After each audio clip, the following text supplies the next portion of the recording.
أعوذ بالله من الشيطان الرجيم. الله لا إله إلا هو الحي القيوم. Allah, there is no Lord but He. He is the ever-living, the one who sustains all. Assalamu alaikum. Today we'll be talking about Tahweed, the belief that there is one unique Lord and Creator for the universe in which we live. There are two main points that we're going to talk about today in relation to this. The first is that there is one order prevailing and pervading in the universe, and that this points to there being one Lord and Creator.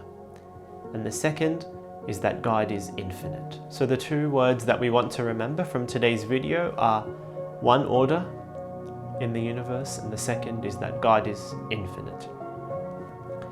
When we observe the universe around us, we see that there are certain constants that repeat themselves, that are present in all different aspects of nature. For example, the gravitational constant. It's there whether we look at a tiny microscopic atomic particle or whether we look at the great macrocosm of the galaxy and the universe around us. Another constant is the presence of atoms themselves. Everything in the universe, whether we call it living or inanimate, whether it is a gigantic planet or a tiny seed, is made up of the same basic particles which are called atoms. Another constant is the Fibonacci sequence of numbers, or what's called the golden ratio. We see that this particular sequence of numbers and the ratios that this creates appears in everything from the petals of a flower to the shape of the waves that bring the tide to the shore, the ratios of the limbs in the human body, and even to the spiral of the galaxies. The same ratio, the same sequence of numbers pervades through all of these different aspects of the universe. All of this tells us that there is one order that points to one wise and intelligent being who created and who manages this amazing universe in which we live.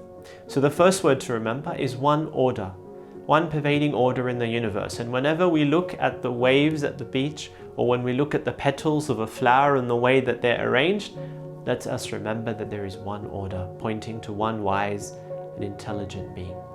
The second word to remember is that God is infinite. God is beyond time and space and the other limitations in this universe. God created time and space. When our Imams were asked about when Allah came to exist, they said how this question cannot be asked for a being that has always existed. Imam al-Baqir alayhi salam says, surely my Lord has always existed. God is beyond this universe and all of the limitations within it. He is ever living because He is beyond time. And He is Al-Qayyum, meaning that the universe is upstanding by Him. It depends on Him for its existence and He sustains it all. This is the meaning of the way that Allah describes Himself in Ayatul Kursi. Allahu la ilaha illa huwa al-hayyul qayyum, the ever-living who is beyond time and the one who sustains all, who is beyond this universe. Another way to think about the infinity of Allah is, again, another example used in the Quran where Allah subhanahu wa ta'ala says, Allahu nuru samawati wal ard. Allah is the light of the heavens and the earth. This example is used because everything is dependent on light in order to become visible. But light, it's visible in and of itself. If we walk into a dark room, it may be full of different objects, but we cannot see them, nor are we aware of them until an external light shines upon them, until we turn the light on in that room. Similarly, everything that exists by Allah and dependent on Allah, whereas Allah exists independently. He exists without the need for anything else. So Allah is infinite. He's beyond time. He is beyond space. He is beyond any of the limitations in the universe, and He exists independently. Once we understand this infinity of Allah, it becomes clear that it is impossible to imagine another God, because God is infinite. There is no room as such for another being, and so there cannot be another God. We cannot even imagine this. It also becomes clear that it makes no sense to attribute the management of this world to idols. Why would Allah, who created this universe, who's beyond it, who has complete control over it, give this management to another material, insignificant, small part of this universe, such as an idol or such as a natural being like the sun or something like this?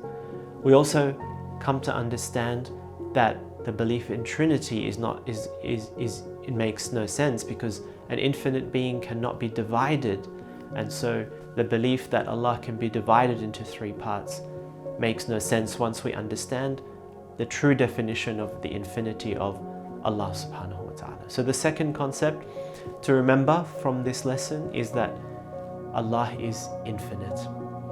And whenever we look at light shining upon something, allowing us to see, for example, the light of the sun, allowing us to see the beauty of the natural world around us, let's think of Allah, who exists independently and upon whom all things depend, because He is infinite. Today, we talked about Tahweed, the oneness of Allah. And there are two important concepts to remember. The first is that there is one order in the universe, and this points to one wise, intelligent being. Whenever we see the shape of the waves at the sea or the arrangement of the petals of a flower, we should remember this one order, and that its source is one wise, intelligent being. And the second is that God is infinite. And whenever we see light shining upon the world, giving everything the ability to be seen, let's remember that it is God who gives everything the ability to exist. It is God who gives everything the light of existence. Allahu nuru samawati wal ard. God is the light of the heavens and the earth. Walhamdulillahi rabbil alamin.